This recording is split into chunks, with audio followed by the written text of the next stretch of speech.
what's up, everybody? Welcome to the Sully Squad is back. We've been gone for a few weeks. With Christmas and New Year's. Hey,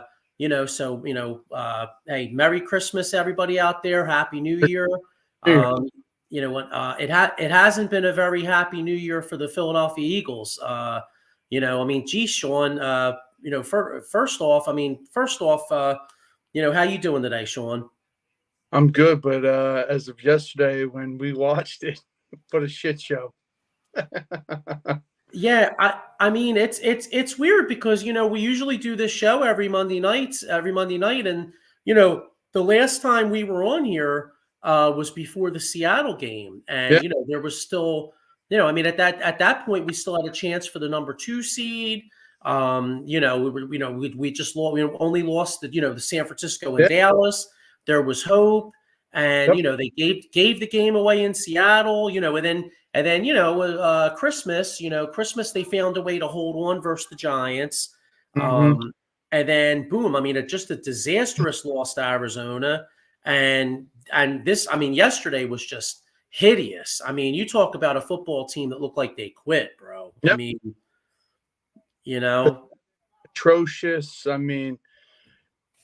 Every negative word you could think of, that's how the Eagles played, like we said yesterday when I was over.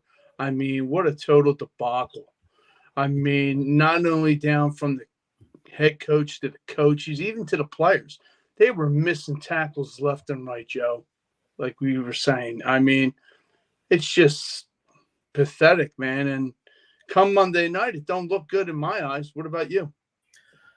Yeah, I got to keep it real. I don't have much. I don't have much hope. The only saving grace. Let's keep it real. Tampa Bay isn't exactly a great team. Tampa Bay went down to Carolina. All they could muster was 3 field goals. You know what I mean? And Carolina blows. So, do I think we can win? Yeah, but the way this football team's playing right now, and I was on. I still call it Twitter, but I guess it's X now. And Baldy's on there breaking down the protection schemes against the blitz, and it's just like they have no answer. And Todd Bowles blitzes 3rd most in the National Football League. So I don't know what's going to change. And defensively, guys are wide open. They're getting out physical.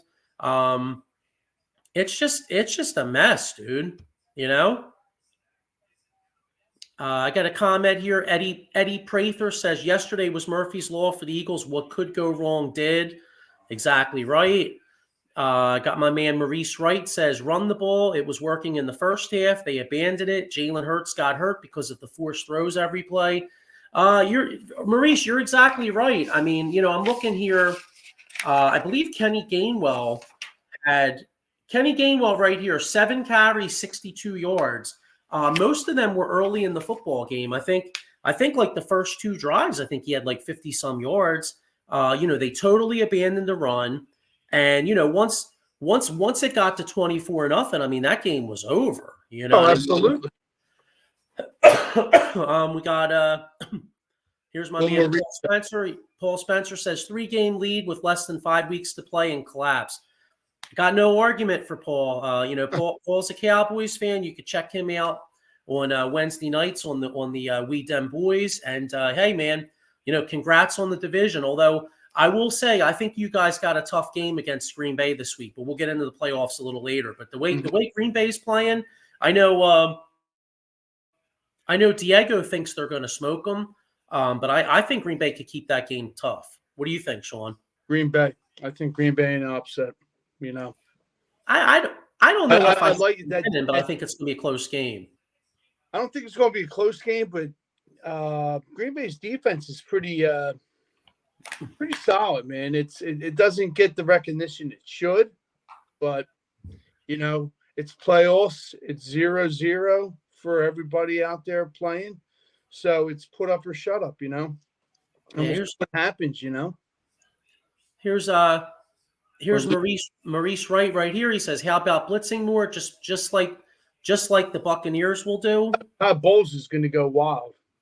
We have, like I said, we have no answer. Yeah. Dave Yorno with a comment here. He says, "Hey guys, what exactly happened to AJ Brown on the injury?" I didn't really hear. I heard Sirianni's press conference. Thank God, I don't think it's anything bad. I think he's probably going to be able to play. Yeah, he's playing. It's the other guy, Devontae. That's the one that we have to monitor. And then you got Sidney Brown. It's a shame. Nice season for a rookie. He won't be back till week 5 with a torn ACL, man. That's a big blow for him, but next man up, which is Quentin McCallum, 6'3", 215 kid from Sam Houston State, rookie, undrafted. Yeah, so. I'm not feeling comfortable about that, bro. No.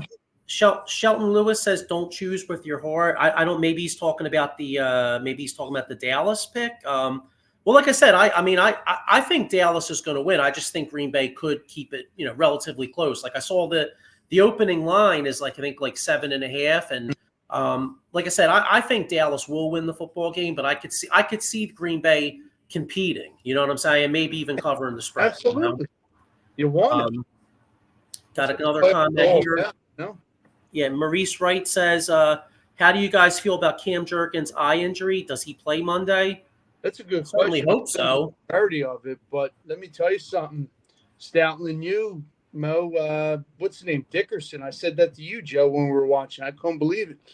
They shifted him over to center, and he did a pretty good job. I mean, he played for Bama. He played all across that line, And when you get drafted by the Eagles and Stoutland's your O-lineman, coach, he's just going to put you in so many different positions, and he's going to find your strong point. And basically, it's showing that Jurgens, Dickerson, not Mulata, but Lane, they can play everywhere, and they're pretty reliable, Yeah.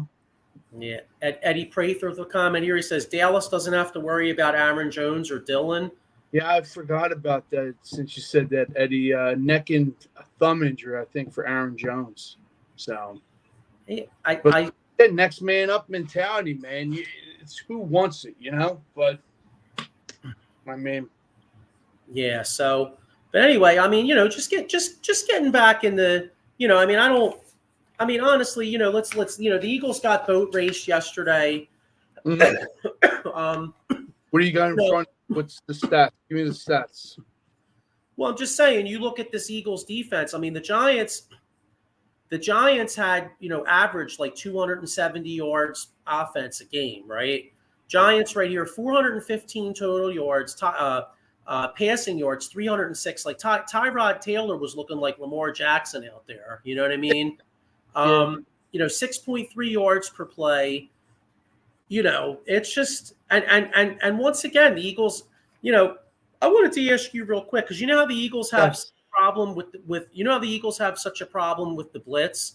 Yeah. Well, people are blaming Brian Johnson. Jalen's getting a little criticism. How about the offensive line? I mean, we always tout Stoutland, but is the offensive line missing some of these blocks? You could say that, yeah. I mean, that's a very good question. Like, when I watch the game, I watch certain players. I really don't look at the O-line that much, but you know what? Probably, back there, like with his offsides and the tush push, to get that advantage.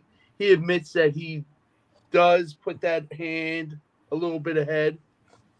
Yeah, you could probably say the O-line, but I mean, just all around with the Eagles, man, tackling was lackluster, and it looked like they weren't even in it. They didn't want it. But yeah, I mean, do you think part of that was the fact that, like, how Dallas was kind of, how Dallas was, it was close for a little bit, and then Dallas started pulling away, so they took. All right, well.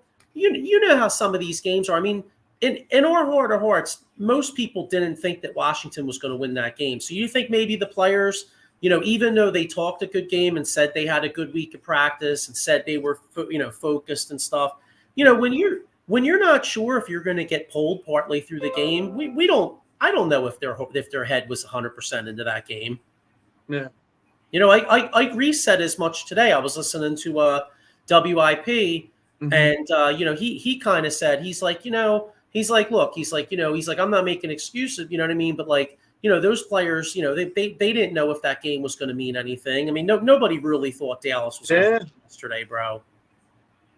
And then another thing to bring up, it Hassan Reddick, you got him dropping in the coverage.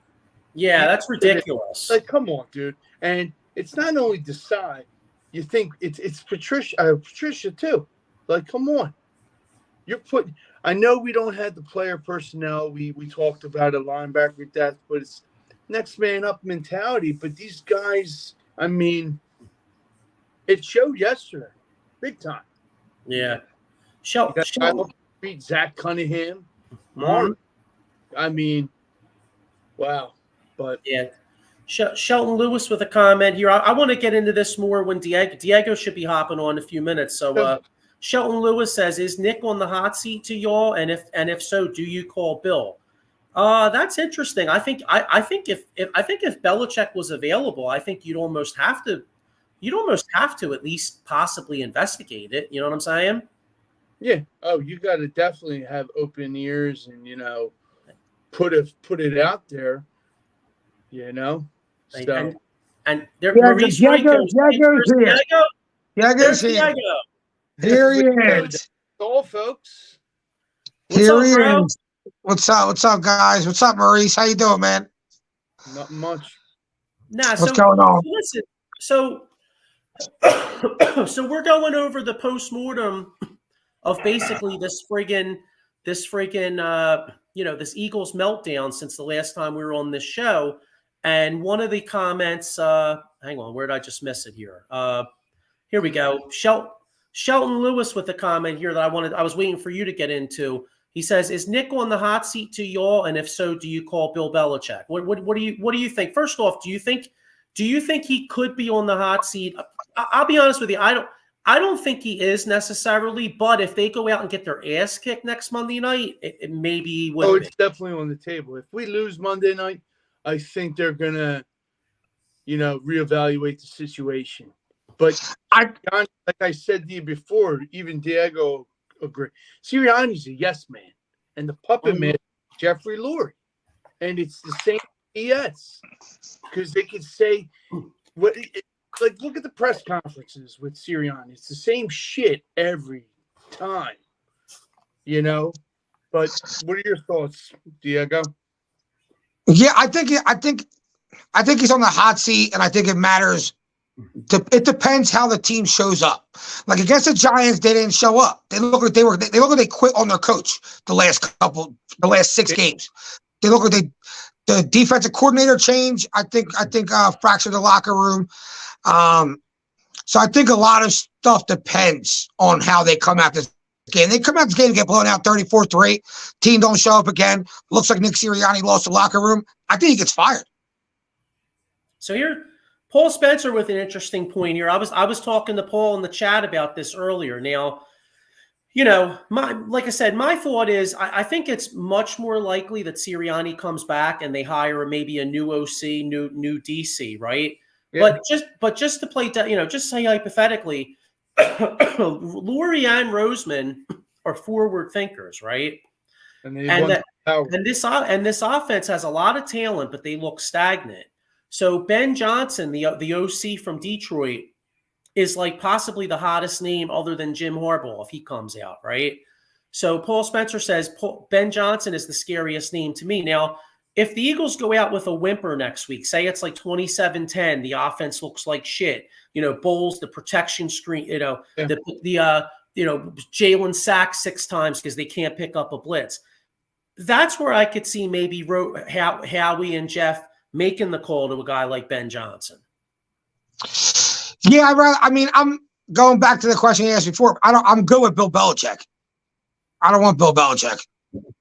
But I would definitely give the dude Ben Johnson a call. if you're firing Nick Sirianni. Yeah, Paul Spencer says it's bad when your head coach says we don't change scheme week to week. Are you freaking serious? NFL. Our head coach sucks, dude. It looks like he lost in the locker room. I don't think anyone wants to say anything, but I think Nick Sirianni is like, just like Kilrain said, he's a yes man, you know? And I don't think he doesn't even call plays. What does Nick Sirianni do? Just watch everybody else do their job? Right. It's almost like he's it's really showing you, like last year, like, well, you see it with the Colts. Shane Steichen had a great year, and dude, we could shit on Jonathan Gannon all we want. All I know is the defense was in much better position last year and the year before under Gannon than they've been this year. Yeah, also a lot better. Also a lot more talent though. You can see the talent level. You can see the talent level from this team to the other teams the last couple of years. They suck. Yeah, like I feel like both them linebackers suck. All them linebackers suck. The safeties suck. There's a reason Blankenship was an undrafted free agent. He's trash. It's showing. Now Sidney Brown looks like you're white. They all shine. Now fast forward, like you said, to this year, Diego. It's shit. You're getting guys off the street. Zach Cunningham, practice squad guy, starter, Brandon Morrow. Like, I mean, They got to definitely reevaluate the situation. There's so much scouting out there. Like, when people are like, Joe could be good. Joe could be good. Ricks could be good. They're undrafted for a reason. And in the NFL, you don't miss. These people don't miss in the NFL. Maybe once out of every 20,000 players that come through that draft combine, they miss on. You know what I'm saying? So they tried to go into this. We all should have seen this coming. I started going back thinking about the season. We were squeaking out wins all year. What championship team in the NFL do you see squeak out win after win after win and win a Super Bowl? That's not how you win the Super Bowl in the NFL. You usually kick teams' asses throughout the year. Yeah, you got a couple tough games like the Patriots used to have with the Jets, or the Patriots used to have with Miami, or something like that. But usually they just kick everyone's ass all the way to the Super Bowl. Yeah, it kind of reminds me of. Remember last year with the Vikings? Remember the Vikings were like 13-3 or 12 or whatever they were last year. I forget. I think they had like 4 or 5 losses. Yeah, and their point differential was like the same as it was just slightly better than the Eagles was this year. And when the playoffs started, like everybody, I remember I picked the Giants to beat them because I was like, you know what? I was like, the Vikings aren't that good. And same shit with the Eagles this year. I mean, the Eagles. They were stealing those games. I mean, and you're right. We were kind of blinded because at the time when we were 10-1, we were sitting there saying, oh, well, that's the mark of a good team, finding ways to win. Right. And I'll tell you, what this reminds me of? The 49ers came here and beat the ever-living shit out of us, right? Do you remember in 2014, the Eagles started off under Chip Kelly 9-3, and Seattle came here and beat our ass. And they asked like Richard Sherman and Chancellor and the Legion of Boom, all them cats, and they basically were like, yeah, we knew exactly what was coming. Right. And to me, it looks like with this Sirianni / Brian Johnson offense, it looks like everybody sees what's coming. Like Sean was at my house yesterday. It's a fucking screenplay. It's a screenplay. Yeah, that's what's coming. Marcus Mariota comes in the game. I'm like, all right, first play he runs is a screenplay, gets picked off. It's like you didn't learn your lesson with Jalen Hurts, so let's see if Marcus Mariota can do the same thing. Who sucks? Yeah. Back like real quick with Eddie's thing. Why is Matt Patricia on any coaching staff? It's because of Bill Belichick, and it, like that tree. Mm-hmm. But as far as I'm concerned, he's fell off the fucking tree. I feel like it doesn't. It's so hard to even blame a defensive coordinator, though. Sean Desai, Matt Patricia. You can change to every single defensive coordinator in this league. This defense would suck. It's like that Spider-Man meme. Everybody's pointing at each other. Hey. I just feel like this defense sucks no matter who's the defensive coordinator. Because we're getting no pressure. We can't stick anybody. Our safeties are never over the top. Saquon Barkley burns our linebacker yesterday. Where's Reed Blankenship? Watching Saquon Barkley run up the sideline. You got to be over top on that. You're playing center field. You're right. That's your job, to survey that field. And if you don't, end result. But like you were saying when I was over, Joey, Mm-hmm. what were you saying? No, I was saying it's like being a baseball manager, right? Yeah. And like one guy has a lineup where he's sending up like Bryce Harper and Barry Bonds, and then like the other dude sending up like Johan Rojas. Yeah. Yeah. You know what I'm saying? Like Nah, it's like in hockey, saying like they made a team like Jaromir Jagr, Wayne Gretzky, Peter Forsberg, and they're playing against like a bunch of Joe Farabees. Yeah.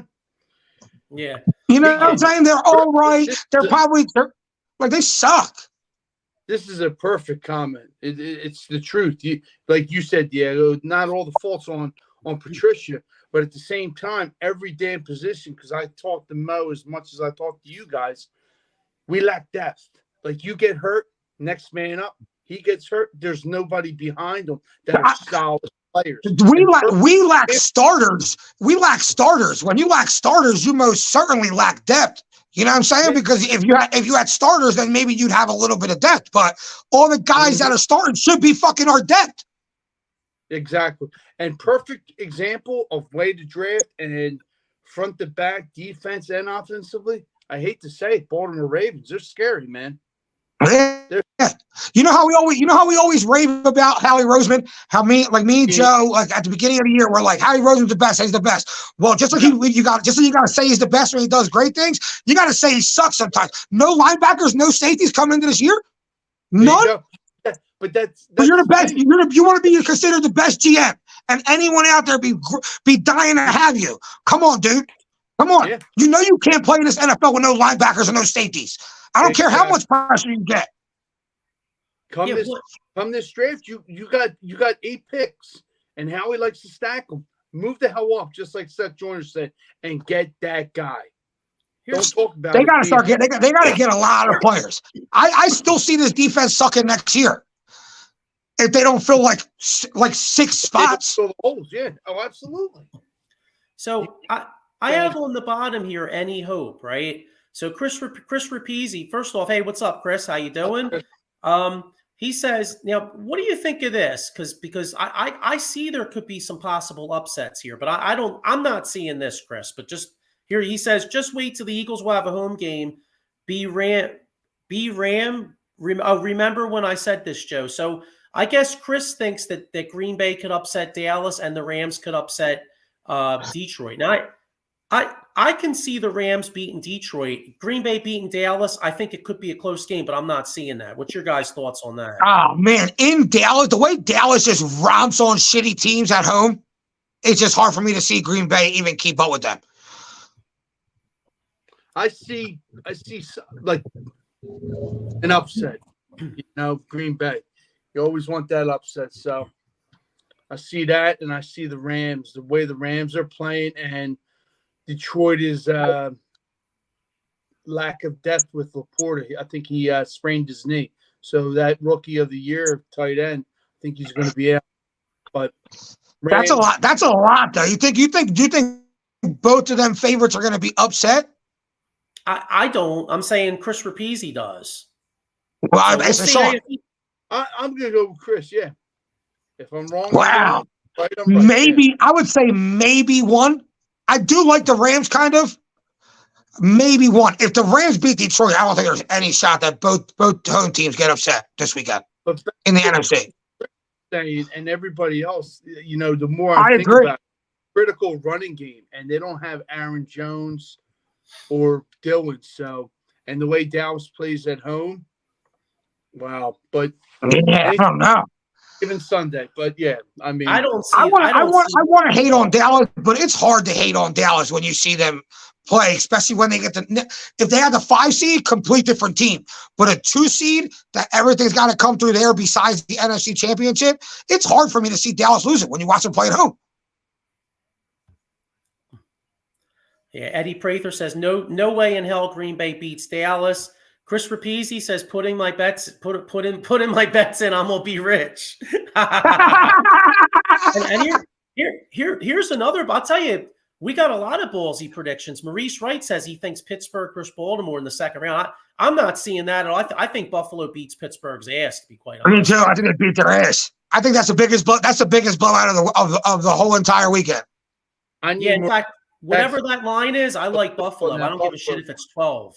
Yeah, I think it's 10, Joe. -10. I like it. I'm laying it. Yeah, I'm -10. laying it, bro. Yeah, I like think it too. that's like a fucking like 34-13 piece, dude. You know what I mean? I agree. Okay. In Buffalo, that's an ass beating. Yeah, but Buffalo's. I'll tell you what, though. I'll tell you what. Pittsburgh has looked a lot better since Mason Rudolph took over a quarterback. He actually looks like a quarter. He's not the best quarterback, but he looks like a quarterback that can get it to his play.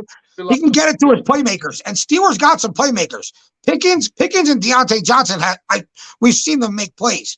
You know what I'm saying? So maybe, but I still see Buffalo kicking their ass. Yeah. Got another comment here. John Michael says the Rams can beat Detroit because of the bright lights factor from the young Lions. That's kind of what I'm saying. Unfortunately, he says Dallas is going to roll. No way a young quarterback in his first playoff game is going into Dallas is winning. I agree.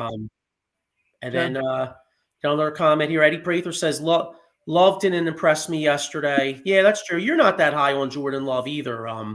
Diego. I got no, I'm not that high. I think he's okay. In like a Derek Carr, he's like in that Derek Carr, Kirk Cousins category. I think he'll be. I don't think he's like a Super Bowl winning star quarterback. Yeah, what's got Chris Rapizzi says, Joe, what with Hurts growing his flower and paying rent? He needs to get Sirianni to check on those flowers and check the rent.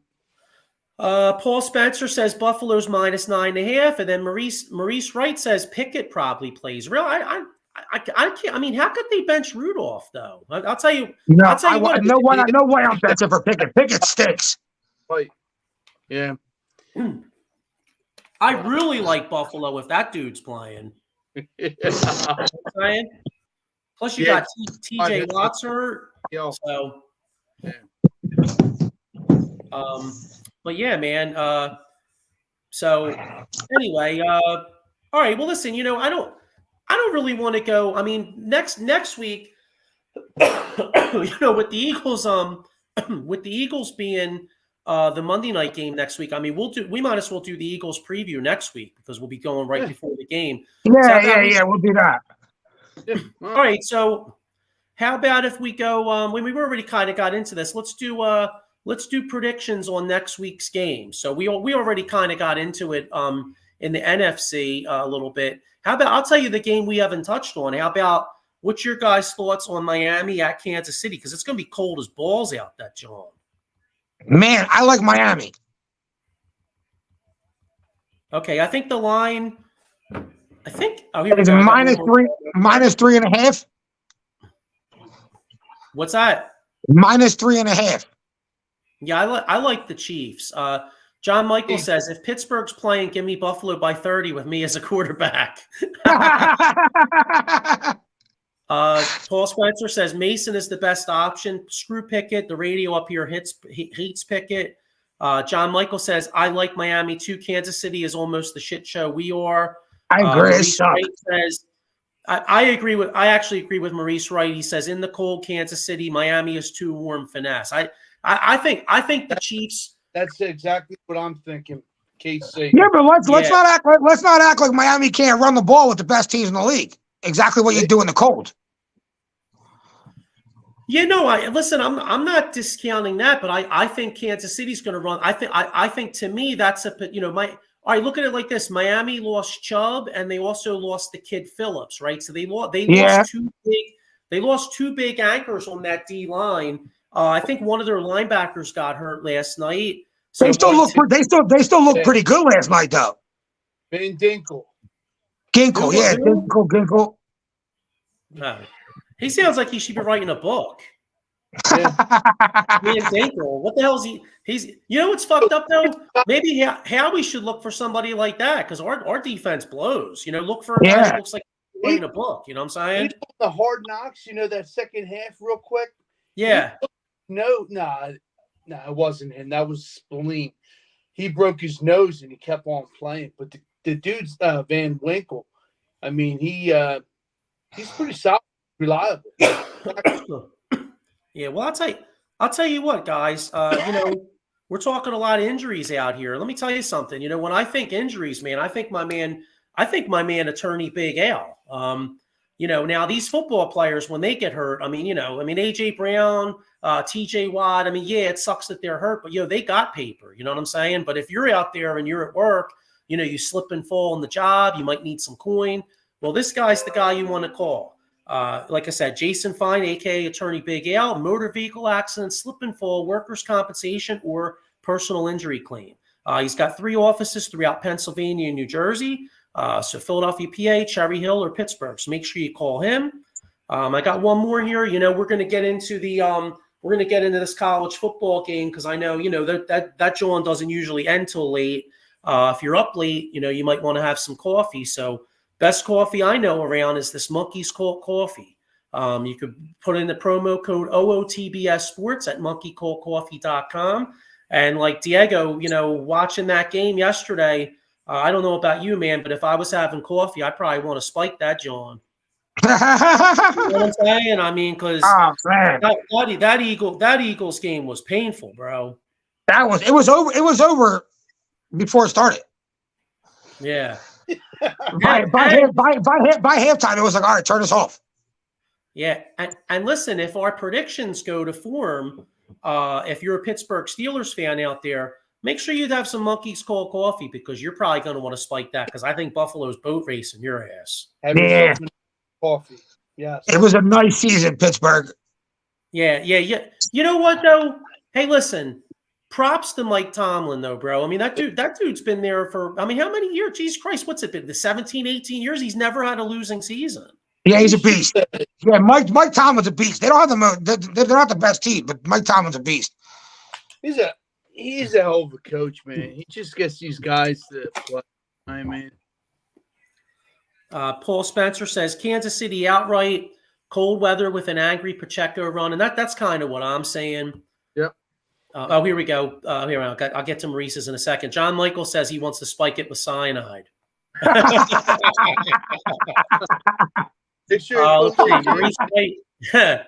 Maurice Wright says, how big is AJ Brown's injury? Quez Watkins had 92 yards off 8 catches and a touchdown. He gets a few more targets. He's CeeDee Lamb numbers, and the Eagles probably win that game yesterday. I don't know about that, but we'll see. Hey, it was nice to see Quez Watkins actually do something, though, wasn't it? Yeah, it was nice. Yeah, it was nice. Quez Watkins sighted. Yeah, but that's the only time. John Michael says Tomlin broke bread with Jesus and then coached his first game the next week. I'll tell you what, he does do a lot of shit with not a lot. With not a lot. Yeah. He wins games with Mason Rudolph. Mason Rudolph, that's like equivalent of Eagles back in the day, like Bubby AJ Feely. Yeah, exactly. Eddie Prather says Miami's offense doesn't do diddly against good defenses. I don't think Kansas City's defense is that great. They do have good. They're good. Yeah, but in the cold weather, they do have a good secondary. You know what? It's going to be the big thing against. What's going to be the big thing with that is going to be the status of what the hell's Jalen Waddle. That's huge. And Moser missed the last 2 weeks too. Yeah, I'll tell you what. How the hell you say his last name? The rookie guy, A-Chain, right? A-Chain. Yeah, that dude is a weapon, man. That dude's fast as shit. Mississippi. Yeah, Chain's good. No, Texas A&M. I'm sorry. Hell of a running back. Yeah. So, but hey, you know what though? I know that's obviously we got the football. Football's going to be the top. Kansas City Chiefs would just lose the game because somebody would drop the ball. Ben Scantlin. And you know what? You got we can say Miami's a hot weather team, but we've seen Tyreek Hill put up numbers in Kansas City in the cold. Yeah, you know what's funny too? How many people are going to actually watch that game considering it's only on Peacock? Isn't that ironic? If you think about it, that might be the most marketable game of the whole freaking weekend. You got Tyreek Hill going back to Kansas City, and that one's on Peacock. Sorry, exactly what Peacock wants. Well, that's true. So someone's benefiting. But all right. So anyway, so let's all right, hang on. I got one more here. Dave Arnold says, "Do you guys believe that Tomlin's been with the Steelers for 17 years?" Yeah, I mean, listen, that's Pittsburgh for you, bro. I mean, if I'll tell you what, if you want job security, you should coach in Pittsburgh because their coaches last at least 15 to 20 years.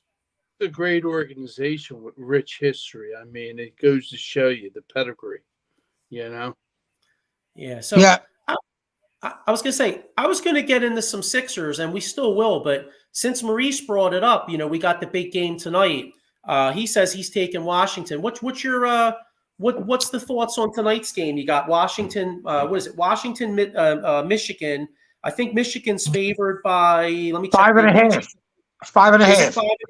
All right. So what do you guys think? Do you like Washington outright like Maurice, or do you like Pittsburgh? I mean, Michigan minus the points, or what?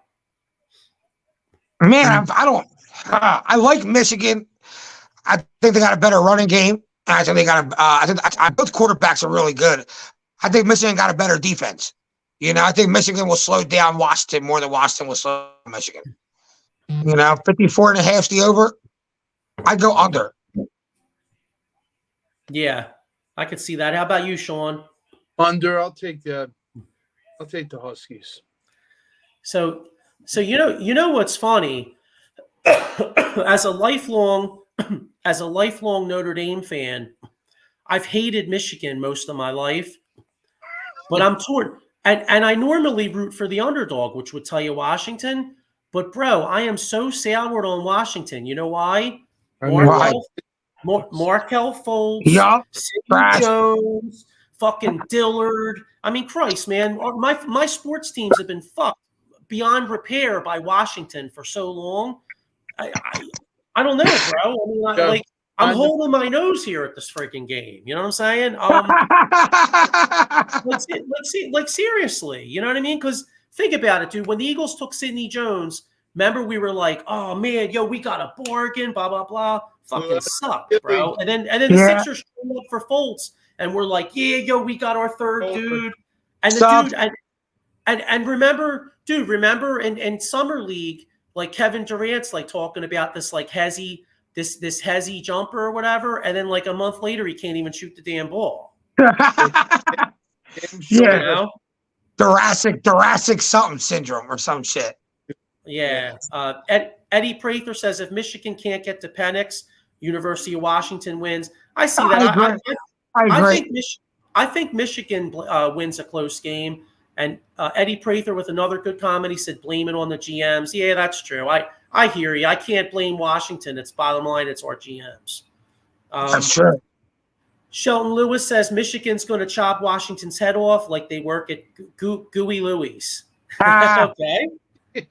That's a good cheesesteak spot. Kyle Marcel says Washington wins, over hits, book it. Okay. Well, you know what? Hey, Kyle. Why? I'm gonna say because the public's money's on Michigan. He's saying Washington's gonna win. Well, that makes sense. And the public's money's probably on the under, just like I said. So that's why he likes the over. Yeah. Eddie Prather says Ray Charles could see Fultz couldn't shoot. That's it. Well, yeah, that's true. When the season started, he could. I was gonna say couldn't shoot, or wouldn't shoot. Fultz wouldn't shoot. There was a difference. Him and Ben Simmons just wouldn't shoot the ball. Yep. Oh, I know. Well, they sucked at it. Yep. Maurice Wright says when Sidney Jones got hurt, they should have drafted Kevin King. Then Kyle Marcel says 90% of the public on Michigan. Wow. There you go. Take Washington, everybody. 90%. That probably tells you that fucking Washington's the play. You know what I'm saying? Because Washington's probably the play, but that tells you, Michigan's a lot better. I like Washington's running back Dylan Johnson, and the first round pick with Dunez, the wide receiver. He's special. I could see it being a close game. I'm Yeah. down to like the last quarter, last possession. Could be a close game. Two good quarterbacks. Penix Jr. is pretty nice, and so is McCarthy for Michigan. They're both pretty good. 45-1. Who's Michigan's running back? Corbin or something? What's Corum? Blake Corum, Michigan. Yeah, Blake Corum. That kid's Corum. tough too, man. He's as tough, nails. dude. He's tough. He's a good runner. He came back from a knee injury. Yeah, he came back with vengeance. Yeah. Yeah, he's good. I like him. Yeah. You know, he kind of reminds me of like a Mark Ingram type guy. Remember like Mark Ingram a few years ago when he first with the Saints and then he was running with the Ravens and he was like that little tough runner that was like a bitch to bring down. That's what Well, Mark Ingram at Bama. Mark Ingram at Bama was a beast. He was a battering ram, dude. Yeah. He liked that. Lower man wins. I think not. John Michael says people think more of Michigan beating Bama than Washington beating Texas. That's probably why the public's on that. Eddie Prather says he loves all of you of wide receivers. Yeah, they got good wide receivers. Yeah, they do. Corum. I just said he's going to be a first round pick. Yeah, I like Michigan in a close. I think Washington covers, but Michigan win. I see like a field goal game. Michigan wins. I like Washington. I'm sorry for that. I would like this.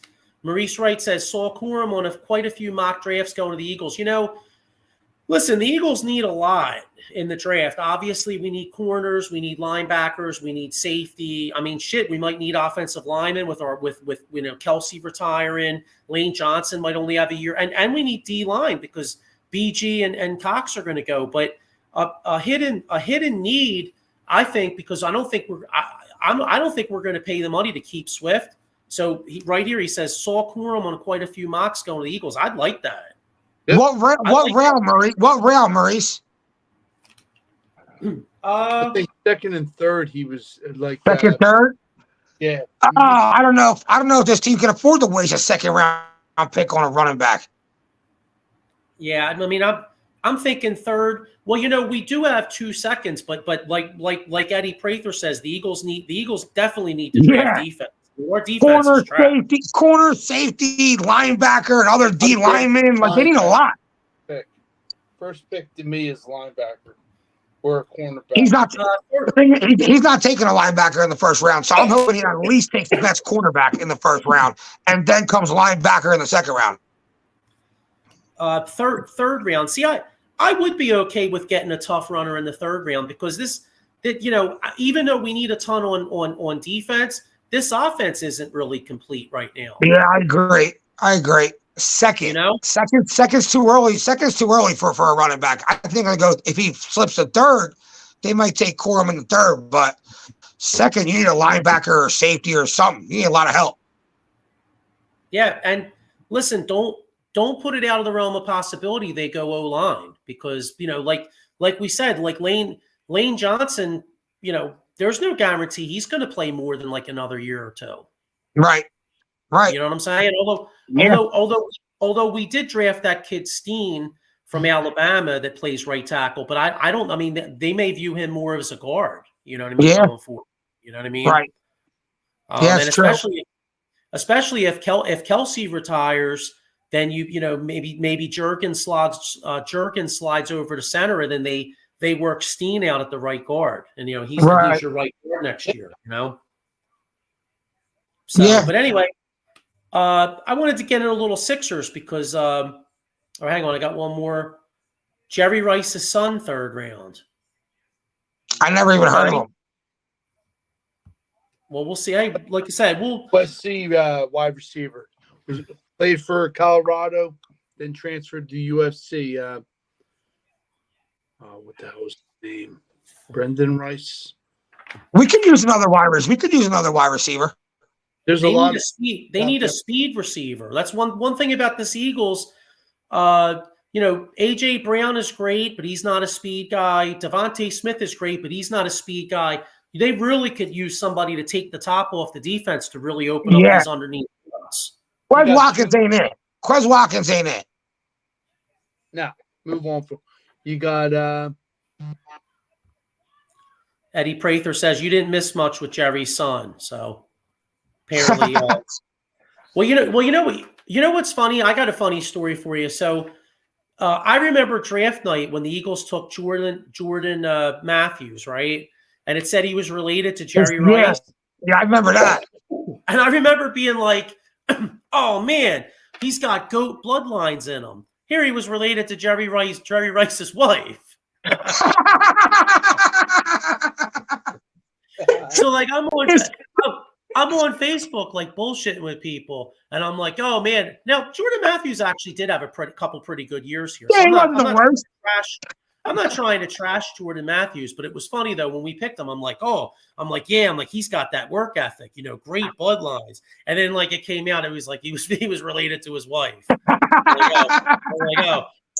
Like it should have said through marriage, you know what I mean? But I never even knew that. I still to this day thought that was Jerry Rice's nephew or something like that. No, I'm pretty sure it came out that he was like related like to his wife or whatever. Maurice Wright says he could easily be our Amani Toomer. I guess we're talking Jerry Rice's kid. Maybe he could be. Well, I mean, Amani Toomer was a nice player. Amani Toomer was good. He was. Yeah. I still remember. I remember Brian Dawkins.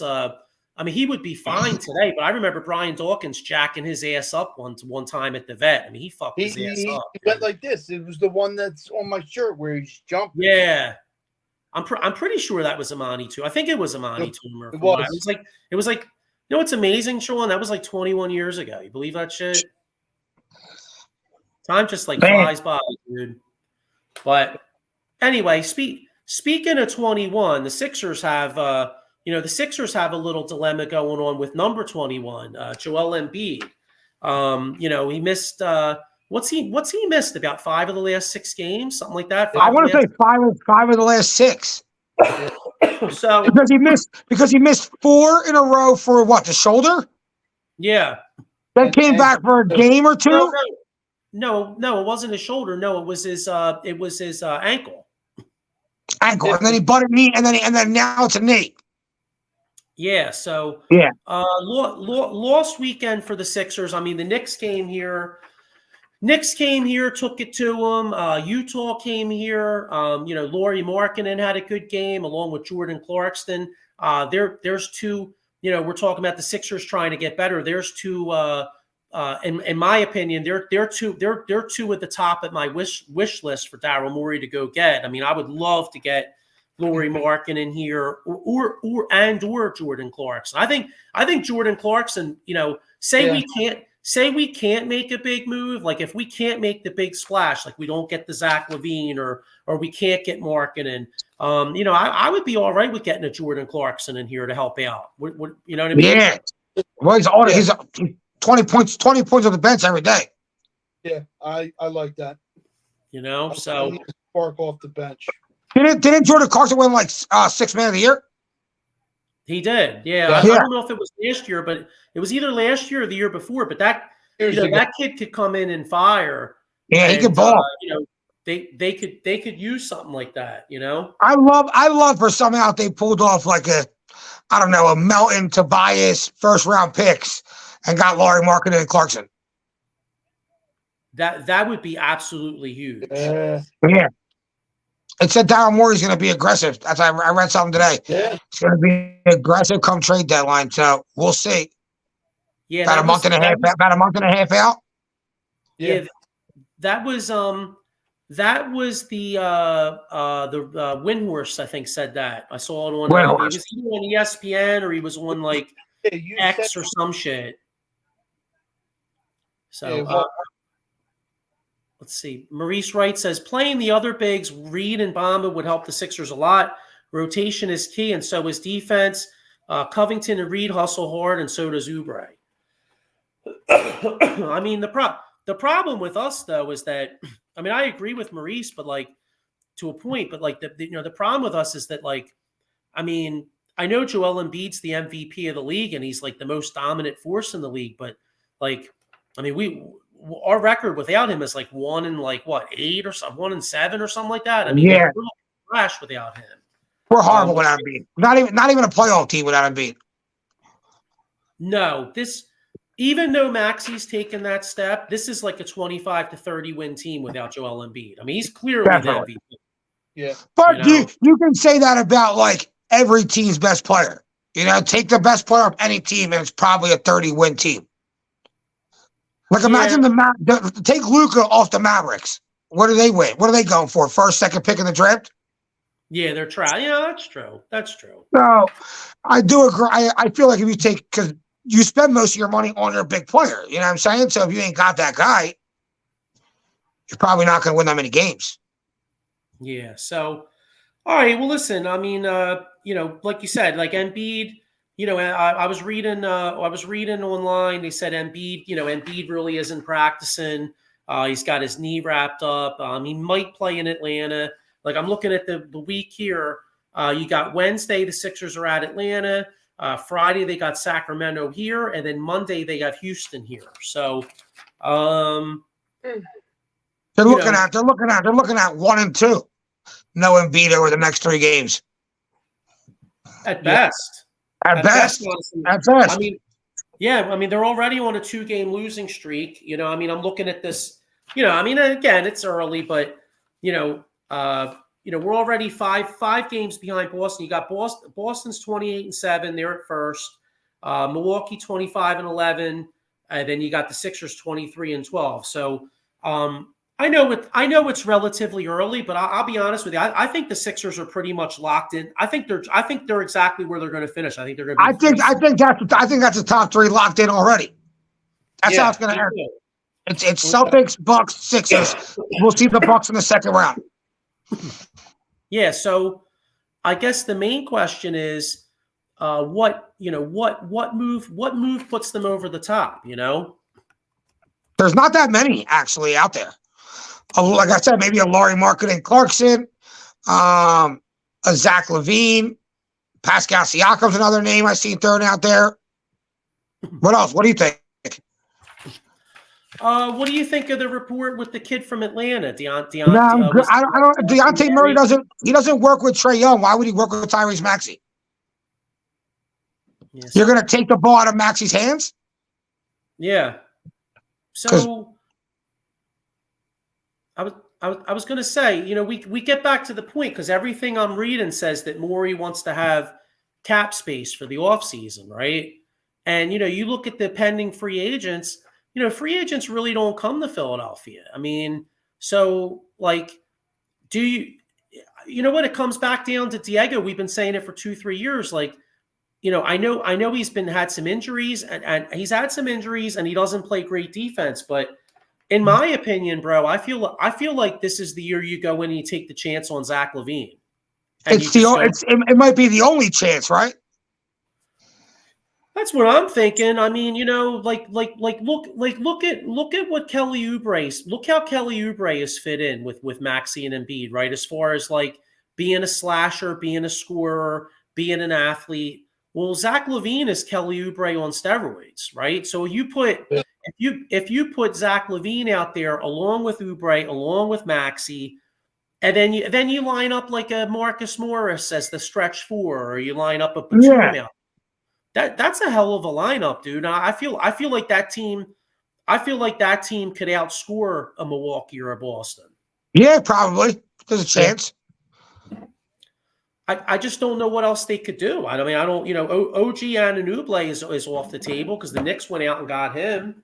You know what I mean? So they don't have much. I say there's not much out there. Maybe a Clarkson, maybe a Laurie Marketing, maybe a Zach LaVine, but there's not much.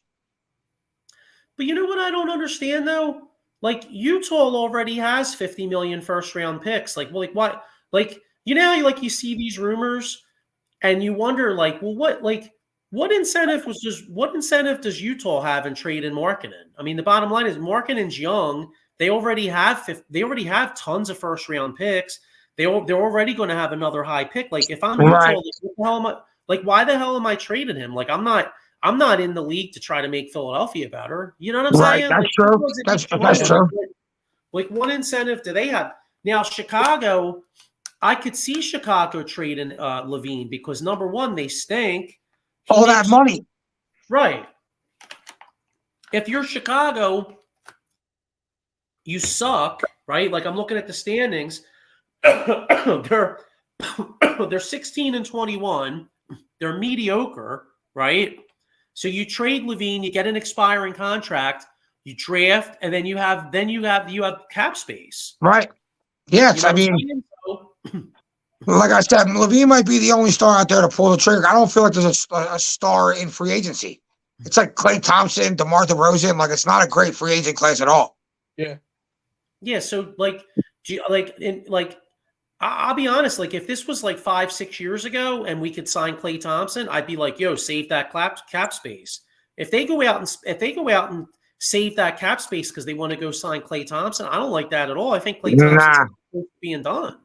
He is almost done. It's like the same thing we paid James. We didn't pay James Harden because we thought he was almost done. Why play an aging Klay Thompson? Yeah.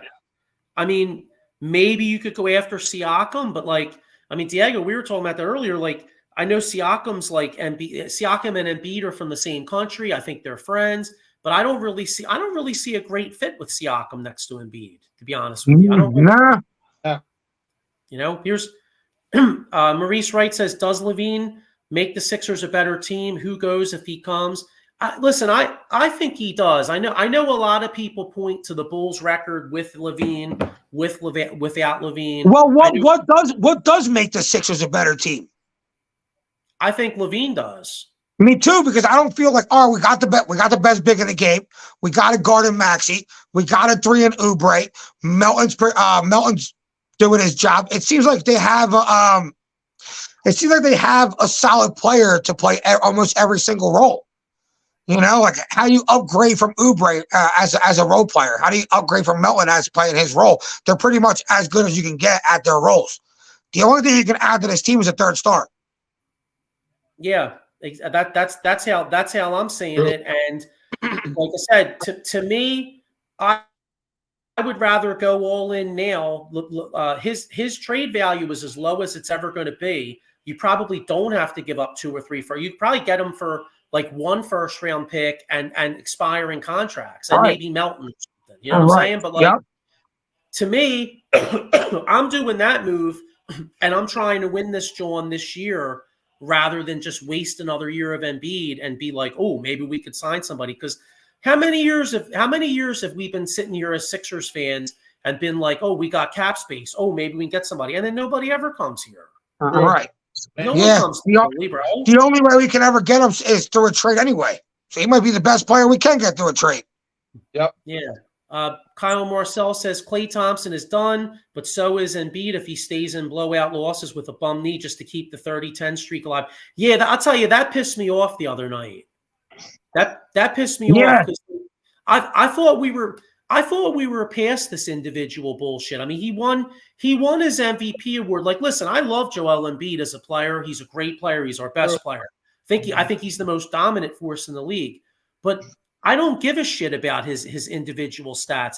Like, bro, it's time to win a championship, dog. You know what I'm saying? I understand. The players do care about their individual stats, though, and that's just what it's always going to be. If not, they wouldn't be athletes. That's part of being an athlete. Let me get my numbers. Yeah, no, listen, I'm not. I understand what you're saying, Diego. Like, I'm not arguing that he does. I'm just saying, like, come on, like, I guess what I mean is, like, come on, dog, like, you're double talking because he goes out there and talks about how he wants to win a championship, but then you're doing shit like that. That's like, true. To me, I know it's not going to happen, but I'd love to see like Embiid be the leader of this team and take himself out the game. And then when somebody goes, "Oh, your streak ended," and he's like, "You know what? I'm not about streaks. I'm about chips." I hear that. I hear that. I don't think we're ever going to hear it. You know? No, I don't think players are really like that anymore. Anyway, you have a couple of them like that, but there's not many. But I don't know, bro. But yeah, we'll see what happens. Like I said, all right. So let's do a quick one. Do a quick here before we get out of here. We got 3 games before we're on next week. Diego, you already said what, 1 and 2? Yeah, maybe. All right. I'm going to be optimistic. I'm going to say Embiid plays. I'm going to say we go 2 and 1. If Embiid plays, I would change my prediction. If Embiid doesn't play, it's 1 and 3. If Embiid plays, yeah, probably 2 and 1, 3 and 0. Gotcha. Okay, Sean, how about you? 2 and 1. Okay, 2 and 1. All right. And then, real quick, before we get out of here, I wanted to get a little bit more into this. The Flyers actually are playing some decent hockey. And real quick, I just happened to notice tonight the Flyers play the Penguins, so it's a huge big game. Huge game down at the barn. I think it's actually starting in a couple minutes. So yeah. Well, the Flyers were playing good hockey, but they did lose 4 in a row. Right. Well, it's been so long since we've been on here that you're right. They were playing great. Yeah, but at least a couple of those losses were in overtime. So at least they got the all important point. Like Thursday night, they had a tough overtime loss versus Columbus. They were up 2-0, and then they went up losing overtime. They did have a nice win Saturday. They played Calgary here and they won. Konechty's like on fire. Konechty. They had a nice tie against the Kraken. They lost, but they got the point against Seattle. That was a nice game. Yeah, so we'll get more into the Flyers in the coming weeks. Like I'm looking at the standings here, and right now the Flyers would be the first wild card. Yeah, first wild card. Yeah, they're third place in the Metropolitan Division. You got the Rangers with 54 points, Hurricanes with 49, and then you got the Flyers with 46. They're tied with the Islanders, and they're 2 ahead of your boy Kyle Marcel's Devils. So, hey, you know what? We're still ahead of them Devils, and I hate Devils fans. Devils fans are pissed. They came in with a lot of expectations this offseason. They lost Jack Hughes too to an upper body injury. How do I know that? I got him in fantasy. Maurice Wright says Flyers win this Pittsburgh game. They're more likely going on a winning streak, maybe 4 in a row. All right. Hey, Maurice, you know what? Hey, the last time we talked hockey, Maurice said the same thing. He said they were going to go on a streak. So let's hope he's right. Yeah, Maurice was like, we were on like an 8-game win streak, and Maurice was like, we're going to go on another 8-game win streak. Hey, man, you know what?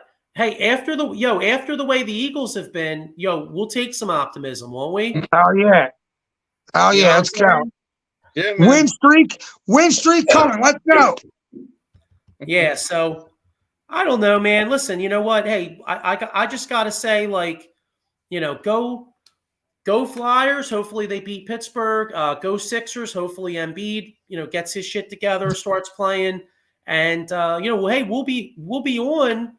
Next week when we're on, it'll be a Eagles pregame show. You know what? We might have to line up a guest, guys. Maybe we'll see if we can get a guest on next week. So we'll stay tuned. We're going to try to get somebody on the rap with us. And but anyway, I guess and go tonight. Go whoever you got money on.